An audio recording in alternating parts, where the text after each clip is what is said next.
Ibrahim Traore যখন সম্প্রতি তার তৈরি করা কৃত্রিম নদীতে লক্ষ লক্ষ প্রাণী ছেড়ে দিলেন, তখন পুরো পৃথিবী এক মুহূর্তের জন্য চমকে গিয়েছিল। সবাই অবাক হয়ে ভাবছিল এটা কেমন পদক্ষেপ। সাধারণত যখন কৃত্রিম নদী তৈরি করা হয় সেখানে মাছ ছেড়ে দেওয়া হয় যাতে মৎস্য শিকার বাড়ে। আবার কেউ কেউ কুমিরের মতো প্রাণীর জন্য আলাদা অংশ তৈরি করে যাতে পর্যটন বাড়ানো যায়। কিন্তু ইব্রাহিম ট্রাওরে এমন কিছু করলেন যা কেউ কল্পনাও করেনি। তিনি না কুমির ছেড়েছেন না বিরল প্রজাতির মাছ, বরং বেছে নিয়েছেন এমন একটা প্রাণী যাকে পৃথিবীর অনেক মানুষ শুধু কাঠকুটে খাওয়া প্রাণী বলে থাকে, এবং সেটি হচ্ছে বিভার। কিন্তু প্রশ্ন হচ্ছে কেন তিনি বিভারই বেছে নিলেন? ইব্রাহিম ট্রাওরের আসল উদ্দেশ্য কি ছিল, আর কিভাবে এই প্রাণীগুলো কেবল একটি পর্যটন কেন্দ্র নয় বরং একটি প্রাকৃতিক জীবন ব্যবস্থায় এই কৃত্রিম নদীকে পরিণত করতে পারে? এই প্রশ্নের উত্তর জানবো আজকের ভিডিওতে, তাই ভিডিওটি না টেনে সম্পূর্ণ দেখতে থাকুন। বন্ধুরা, যদি আমরা বুর্কিনা ফাসোর সাম্প্রতিক ইতিহাসের দিকে তাকাই তাহলে একটি সত্য চোখে পড়ে যা সেখানে কোটি কোটি মানুষের জীবন দুর্বিষহ করে তুলেছিল। আর সেই সত্য হচ্ছে পানির সংকট। এই সংকট শুধু মানুষকে প্রভাবিত করেনি, বরং ফসল, পশু পাখি, এমনকি মাটির নিঃশ্বাসকেও থামিয়ে দিয়েছিল। পুরো গ্রামের পর গ্রাম শুকিয়ে গিয়েছিল। মানুষ কুয়া খুঁড়ে খুঁড়ে ক্লান্ত হয়ে গিয়েছিল। নারীরা মাইলের পর মাইল হেঁটে যে পানি আনতো তা হয়তো দূষিত থাকতো অথবা পথেই শেষ হয়ে যেত। এমন পরিস্থিতিতে যখন কোনো শিশু তৃষ্ণায় কাতরাতো তখন মায়ের কাছে দোয়া ছাড়া আর কোনো উপায় থাকতো না। এমনকি এক ফোঁটা পানির জন্য মানুষ তাদের সম্মান, জমি, এমনকি সন্তান পর্যন্ত বন্ধক রাখতে বাধ্য হয়েছিল। এ ছিল সেই সময় যখন বৃষ্টি পিছিয়ে গিয়েছিল আর প্রকৃতি যেন রুষ্ট হয়ে পড়েছিল। কিন্তু সেই কঠিন সময়ে সামনে আসলেন এক তরুণ নেতা, ইব্রাহিম ট্রাওরে। তার আসার পর শুধু স্লোগানই দেওয়া হয়নি, বরং বাস্তব পদক্ষেপও নেওয়া হয়েছিল।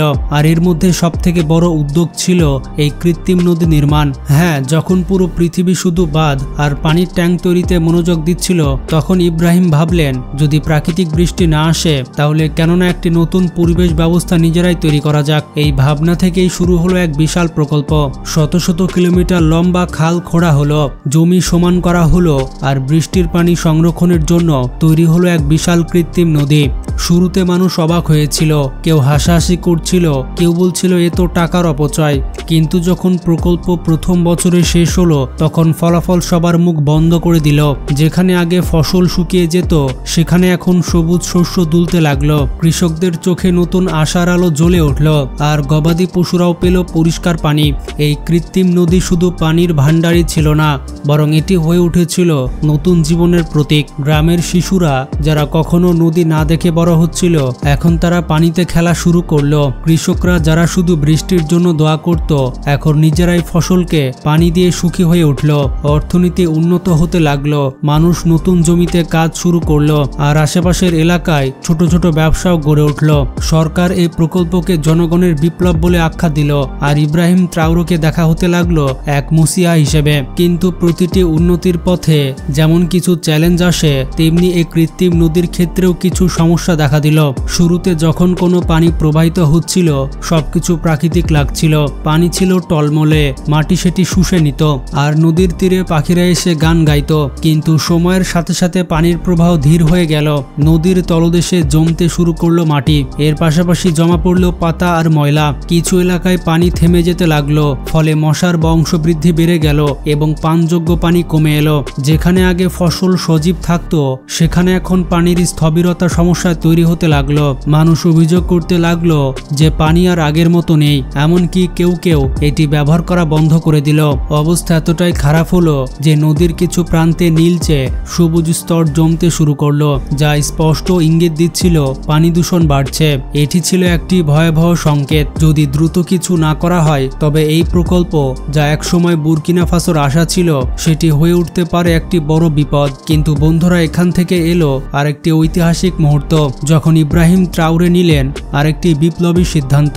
এমন একটি সিদ্ধান্ত যা বাইরে থেকে খুব সাধারণ মনে হলেও এর ভেতরে ছিল প্রকৃতির গভীর এক প্রজ্ঞা। প্রথম পদক্ষেপ হিসেবে তিনি সারা দেশের বিশ্বস্ত পরিবেশবিদ, পানি বিশেষজ্ঞ এবং প্রকৌশলীদের একত্রিত করলেন এবং ঘন্টার পর ঘন্টা তাদের সঙ্গে পরামর্শ করলেন। শুধুমাত্র দেশের ভেতরেই নয়, বিদেশ থেকেও বিভিন্ন মডেল খতিয়ে দেখা হলো। পৃথিবীর যে দেশগুলো আধুনিক প্রযুক্তি ব্যবহার করে তাদের নদী খাল পরিষ্কার রাখে তাদের ব্যবস্থাগুলো বিশ্লেষণ করা হলো। অনেক দেশে বড় বড় ফিল্টার, ওয়াটার পাম্পিং সিস্টেম আর মেশিন বসানো থাকে যা দূষিত পানিকে পরিষ্কার করে, কিন্তু এগুলো ছিল অত্যন্ত ব্যয়বহুল, জ্বালানি খরচী এবং পরিবেশ বিরোধী। বুর্কিনা ফাসোর মতো সীমিত সম্পদের দেশে কয়েক কিলোমিটারের ভেতরে এমন মেশিন বসানো সম্ভবই ছিল না। তখন ইব্রাহিম ট্রাওরে আবারও প্রকৃতির দিকেই ফিরলেন। তিনি ভাবলেন যে সমস্যাটি প্রকৃতির ভারসাম্য নষ্ট করছে তারও সমাধানও প্রকৃতির ভেতরে লুকানো আছে। তিনি বিশেষজ্ঞদের নির্দেশ দিলেন, আমরা মাটির উপরে বাড়তি বোঝা চাপাবো না, বরং তাকে শ্বাস নেওয়ার সুযোগ দেব। এই চিন্তা থেকেই দেশে এক নতুন গবেষণা শুরু হলো, আর শেষ পর্যন্ত বিশেষজ্ঞরা পৌঁছে গেল এমন এক প্রাণীর কাছে যা শতাব্দীর পর শতাব্দী মানুষের চোখের আড়ালে ছিল।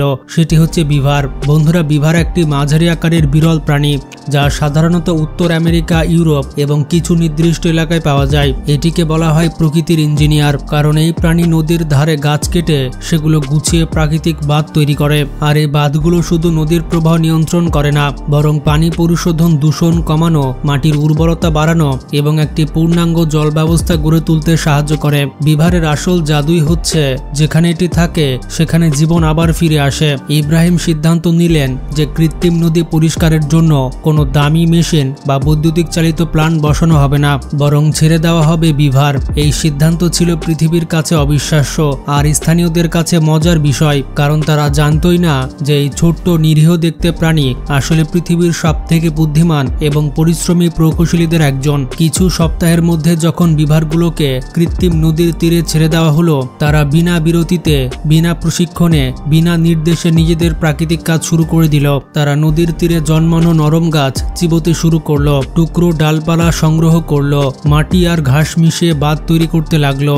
আর মাত্র কয়েক মাসের মধ্যে নদীতে তৈরি হলো ডজনেরও বেশি প্রাকৃতিক ছোট ছোট বাঁধ। এই বাঁধগুলো পানির প্রবাহের ভারসাম্য রাখলো, পানিকে থেমে যাওয়া থেকে রক্ষা করলো, আর ভেতরে জমে থাকা দূষণ ধীরে ধীরে নিচে বসে যেতে লাগলো। কয়েক সপ্তাহ পর যখন বিশেষজ্ঞরা পানি পরীক্ষা করলেন, তারা বিস্মিত হয়ে গেলেন। যেই পানি আগে দুর্গন্ধযুক্ত ও দূষিত ছিল তা এখন একেবারে স্বচ্ছ, পরিষ্কার আর নীলাভ হয়ে গিয়েছে। যে মাছগুলো আগে মারা যাচ্ছিল সেগুলো আবার ফিরে আসতে শুরু করলো। যে পাখিরা এক সময় পরিবেশ ছেড়ে চলে গিয়েছিল তারাও আবার এই প্রাকৃতিক পরিবেশে ফিরে এলো। আর সবচেয়ে বড় কথা হলো, মানুষ আবারও এই নদী থেকে পানি পান করা শুরু করলো, সেটিও কোনো ফিল্টার বা মেশিন ছাড়াই। বন্ধুরা, শুধু পানি পরিষ্কারই হয়নি, নদীর আশেপাশে জমিতে সবুজ ঘাস গজাতে শুরু করলো, নতুন ঘাস জন্ম নিল, স্থানীয় ভেষজ গাছপালা আবার ফিরে এলো। আর এই সব কৃতিত্ব দেওয়া হলো সেই বিভারদের, যারা নীরবে দিনরাত তাদের কাজে ব্যস্ত ছিল। এই প্রাণীগুলো মানুষের থেকে দূরে থাকে, কখনো অভিযোগ করে না, কোনো টাকা নেয় না, কোনো জ্বালানি খরচ করে না। তারা কেবল তাদের প্রাকৃতিক নিয়ম মেনে নদীর জীবন ফিরিয়ে আনে। বর্তমানে বুর্কিনা ফাসোতে স্কুলের পাঠ্যক্রমে বিভারদের কথা অন্তর্ভুক্ত করা হচ্ছে, দেওয়ালে তাদের পোস্টার লাগানো হচ্ছে, শিশুরা তাদের গল্প শুনছে, আর বিশ্ব এই মডেলকে একটি সফল দৃষ্টান্ত হিসেবে দেখছে। এটাই সেই মুহূর্ত যখন পুরো পৃথিবী উপলব্ধি করলো, যখন মানুষ প্রকৃতির বন্ধু হয়ে যায় তখন প্রকৃতি কখনো শত্রুতা করে না। আর এই বিভাররা প্রমাণ করেছে মানবজাতি বড় বড় সমস্যার সমাধান কেবল যান্ত্রিকতায় নয়, বরং লুকিয়ে আছে প্রকৃতির বুকের ভেতরে থাকা রহস্যে। তো বন্ধুরা, আজকের ভিডিওটি সম্পর্কে কোনো মতামত থাকলে তা কমেন্টে জানাতে পারেন। ভিডিওটি বেশি বেশি শেয়ার করে সবাইকে জানিয়ে দিন। ভালো থাকবেন। আল্লাহ হাফেজ।